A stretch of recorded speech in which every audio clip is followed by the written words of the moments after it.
Hi mga Mamshi! Nandito na naman ang inyong Ma'am Michelle at meron akong isi-share sa inyo guys na lagi ko nang ginagawa sa bahay. Nakita nyo yan ang color safe na wala ng laman para mapakinabangan natin guys.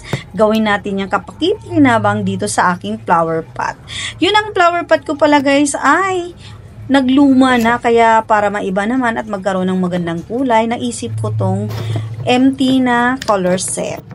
Ayan, puputulin ko lang siya guys sa dulo at sinukat ko pala yan kung gaano kataas, pero gusto ko kitang-kita pa rin yung white. So, pinutol ko lang yung color safe na yan at syempre, wala tayong ibang gagawin, ipapasok lang natin yung aking flower pot na recycle din guys. So, ayan ang aking snake plant. Anyway guys, ang i-share ko pala sa inyo is ito, yan, para mabago lang talaga ang kalalagyan ng aking snake plant. Diba? Gumanda siya, nagkakulay.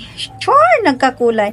Anyway, yung halaman pala na to guys, na aking tinanim is snake plant. Nagpo-purify po pala ang snake plant ng ating hangin na nilalanghap. Kaya maganda yan guys. Meron tayo sa kwarto or sa sala. Kami wala kaming sala, kwarto diretso. Kaya nasa taas ng lagayan ng aming mga shoes yan nilagay ko para pag pasok namin sa kwarto, ayan, makalanghap tayo ng fresh air kahit papano. So, ayan na po siya guys, nagkakulay na siya.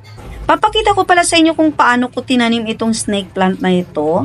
Una is dahon lang talaga yan, dumami lang siya guys, so dumami lang yan. Kaya ayan, papakita ko sa inyo kung anong ginagawa ko para hindi ako magdidilig araw-araw. Ayan, o di ba nakita nyo may water siya sa loob?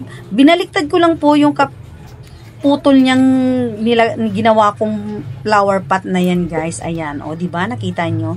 Tapos lalagyan na natin ng water sa ilalim para hindi tayo dilig ng dilig at hindi na siya pagbabahayan ng mga lamok. Yon, ganyan lang ang ginagawa ko guys para hindi na paulit-ulit na magdilig.